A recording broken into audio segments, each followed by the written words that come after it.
చదివింది ఇంజనీరింగ్, చేసేది ఇళ్ల దొంగతనాలు. సినిమాలంటే పిచ్చి, కానీ సెటిల్ అయిపోవాలనుకున్నాడు. అందుకే రేసులు ఆడుతూనే దానికి గెటిన్ అవ్వటానికి దొంగతనాన్ని మార్గంగా ఎంచుకున్నాడు. ఇదంతా ఎంతోమంది గ్రూప్గా చేస్తున్న వ్యవహారం కాదు. 144 ఇళ్లను దోపిడీ చేశాడంటే అసలు తన బ్యాక్గ్రౌండ్ ఏంటి, ఎవరతను?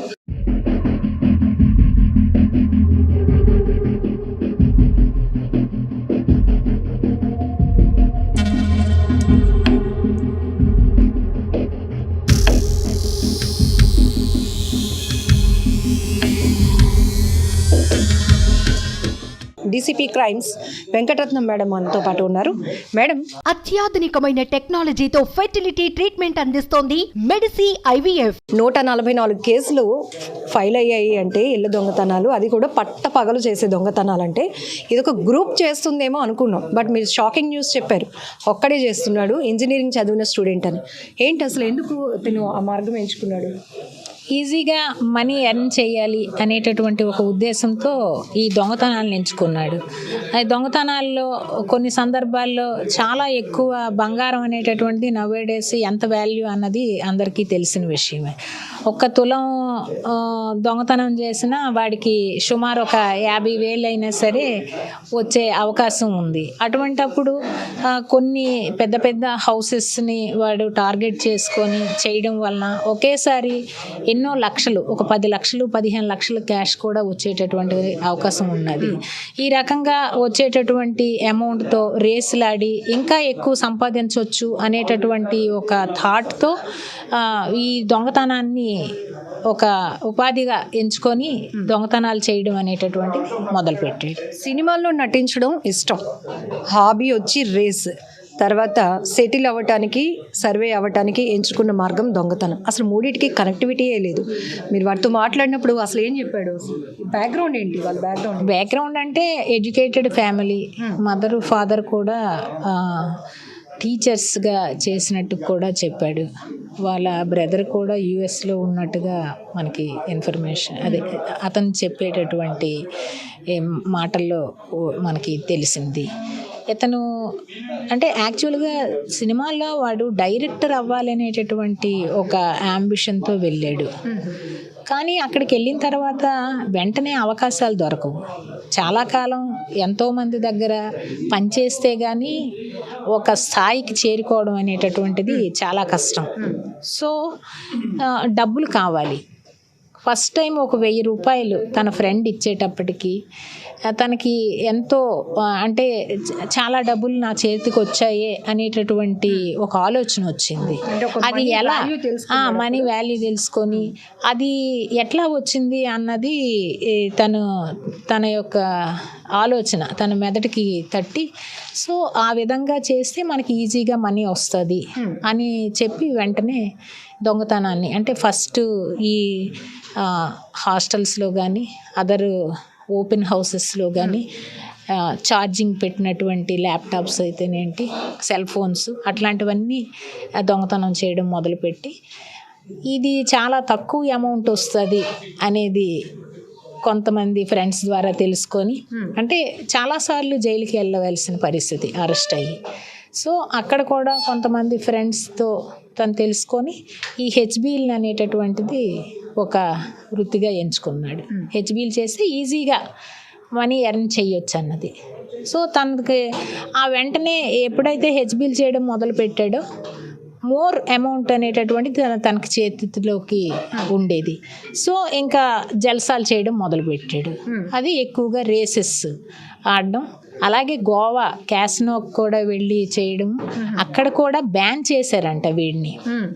అందువలన అది ఇంకా ఆపేసి మైసూరు, బెంగళూరులో వీడు రేసులు ఆడడం అనేటటువంటిది ఎక్కువగా చేస్తుంటాడు. ఈ అమౌంట్ అంతా కూడా మన హెచ్బీస్లో వచ్చేటటువంటి హౌస్ బ్రేకింగ్ చేసేటప్పుడు వచ్చిన అమౌంట్ అంతా కూడా వెంటనే మైసూరు, బెంగళూరులో తాకట్టు పెట్టేయడం, అది లేకుంటే అమ్మేయడం, వెంటనే ఆ అమౌంట్తో రేసులు ఆడడం చేస్తాం. ఈ దొంగతనానికి వెళ్ళినప్పుడు, అది కూడా డే హెచ్పీస్ అంటున్నారు, హౌస్ బ్రేకింగ్కి వెళ్ళినప్పుడు రెక్కి ఏం చేస్తాడా? ముందు సింగిల్ పర్సన్ ఎలాంటి సపోర్ట్ లేకుండా వెళ్తున్నాడు అంటే ఏంటి వాడి ధైర్యం? ఇప్పటి వరకు మీరు చెప్తా ఉంటారు పదే పదే అనుమానితులు ఎవరైనా ఉంటే కనుక ఖచ్చితంగా ఇన్ఫామ్ చేయండి అని. ఇట్లా ఎవరు 144 కేసుల్లో వీడు ఇన్వాల్వ్ అయ్యే వరకు ఎవరు గ్రహించలేదంటారా? చాలాసార్లు అరెస్ట్ అయ్యాడు. 1998లో ఏలూరు సిసిఎస్లో ఫస్ట్ టైం అరెస్ట్ అయ్యాడు. తర్వాత 2001లో ఎస్ఆర్ నగర్లో అరెస్ట్ అయ్యాడు, హైదరాబాద్. సో ఆ తర్వాత ఎస్ఆర్ నగర్ పోలీస్ స్టేషన్లో 35 కేసెస్ వీడి మీద ఉన్నాయి. అలాగే మాదాపూర్లో 56 కేసెస్ నమోదయ్యి ఉన్నాయి. Next Narsingi, Hyderabad, Cyberabad police station లిమిట్స్లో 2-3 కేసెస్. మొత్తం అంతర్రాష్ట్ర దొంగ బెంగళూరు, మైసూరు, తెలంగాణ, ఆంధ్రప్రదేశ్. ఇప్పుడు ఇతని ఏజ్ ఎంత అండి? 44 years. ఎక్కడ కూడా రియలైజ్ అవ్వలేదా ఇన్నిసార్లు పట్టుబడుతున్నాను? ఎక్కడ అతనిలో no change in his attitude. దొంగతనం చేయడం అడ్మిట్ అయిపోతే ఇమీడియట్గా ఒక 2 months 3 months శిక్ష పడుతుంది అంతే. ఆ 3 నెలలు 6 నెలలకో పనిష్మెంట్ అనేది తీసేసుకొని వెంటనే బయటికి రావడం, అలా అఫెన్సెస్ చేసుకొని వెళ్ళిపోవడం. మళ్ళీ పట్టుబడితే మళ్ళీ లోపలికి వెళ్ళిపోవడం. ఎలాంటి ఇళ్ళని టార్గెట్ చేస్తూ ఉంటాడు? లాక్డ్ హౌస్ వెళ్తాడు, వీధుల్లోకి వెళ్ళి క్యాప్ ఒకటి పెట్టేస్తాడు, మాస్క్ ఒకటి పెడతాడు, వాడి ఐస్ మాత్రమే కనిపించేటట్లు అలాగా ఇక్కి చేస్తూ ఎక్కడ లాక్డ్ హౌస్ ఉంటాయో అబ్జర్వ్ చేస్తాడు. డైరెక్ట్గా వెళ్ళిపోయి బ్రేక్ చేసేస్తాడు. అంటే బయట లాక్ అనేది బ్రేక్ చేసేస్తాడు ఒక ఐరన్ రాడ్తో. ఎందుకంటే లోపల బీరువా తాళాలు ఎవరు కూడా బయటికి తీసుకెళ్ళట్లేదు. అక్కడ బట్టల్లోనో కబోర్డ్స్లోనో వాళ్ళకి కనిపించేటట్టే పెడుతున్నాం. వీళ్ళు ఏంటంటే మొత్తం వెతుకుతున్నారు ఇప్పుడు దొంగలు. వెతికి ఆ తాళాలు అవైలబుల్గా ఉంటున్నాయి. ఆ బీరువా మీదైనా పెట్టేస్తాం, లేకపోతే ఆ పక్కనైనా పెడతాం, కబోర్డ్స్లోనైనా పెట్టేస్తాం, బట్టల కిందైనా పెట్టేస్తున్నాం. అవి ముందు వెతికేసి తీస్తున్నాడు. ఒకవేళ అవైలబిలిటీ లేనప్పుడు వీడు తీసుకెళ్ళినటువంటి రాడ్తో ఆ లోపల ఉండే బీరువాని లాకర్ని బ్రేక్ చేసేస్తున్నాడు, దొంగతనం చేసుకుని వెళ్ళిపోతున్నాడు. మేడం, సీజనల్ వ్యాధులు వస్తే ఎవరైనా భయపడతారు. సీజనల్ దొంగల కోసం ఇప్పుడు భయపడాల్సిన పరిస్థితి. సమ్మర్ స్టార్ట్ అయింది. డెఫినెట్లీ దొంగతనాలు ఎక్కువ సమ్మర్లో కూడా ఎక్కువ జరుగుతూ ఉంటాయి. ఎందుకంటే చల్లదనానికి అలా ఎక్స్కర్షన్స్కి వెళ్ళడమో లేకపోతే డాబాల పైన పడుకోవడమో. సో మీరు కూడా ఏం సజెస్ట్ చేస్తారు? పబ్లిక్కి ఎలాంటి అవేర్నెస్ ఇస్తారు? విశాఖపట్నం పోలీస్ కమిషనరేట్ ప్రజలకి విజ్ఞప్తి చేస్తుంది. నవేడేస్ దొంగతనాలు అనేటటువంటివి చాలా క్యాజువల్గా జరిగిపోతున్నాయి. మనం బయటికి వెళ్ళి 10 నిమిషాల్లో వచ్చినా సరే దొంగలు కనిపెట్టి మరీ ఇమీడియట్గా లాక్ బ్రేక్ చేసుకొని, లోపల కూడా బీరువాలకి లాక్ చేసి ఉన్నా సరే బ్రేక్ చేసుకొని తీసుకొని వెళ్ళిపోయేటటువంటి రోజులు ఇవి. కాబట్టి విజ్ఞప్తి ఏంటంటే అవైలబుల్గా కీస్ మాత్రం ఇంట్లో పెట్టొద్దు, లోపల కీసు.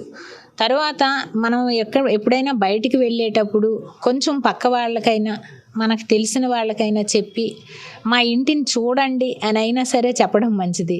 తర్వాత అపార్ట్మెంట్స్లో ఉండే వాళ్ళు ఏం చేస్తున్నారంటే కనీసం పక్క ఉండేటటువంటి నైబర్స్ ఎవరు అన్నది కూడా మొహాలు కూడా తెలియని పరిస్థితుల్లో ఉన్నాము. కొంచెం అబ్జర్వేషన్ పెట్టుకొని కొంచెం రిలేషన్స్ డెవలప్ చేసుకొని అందరూ హ్యాపీగా ఉండాలన్నది నా యొక్క ఆకాంక్ష.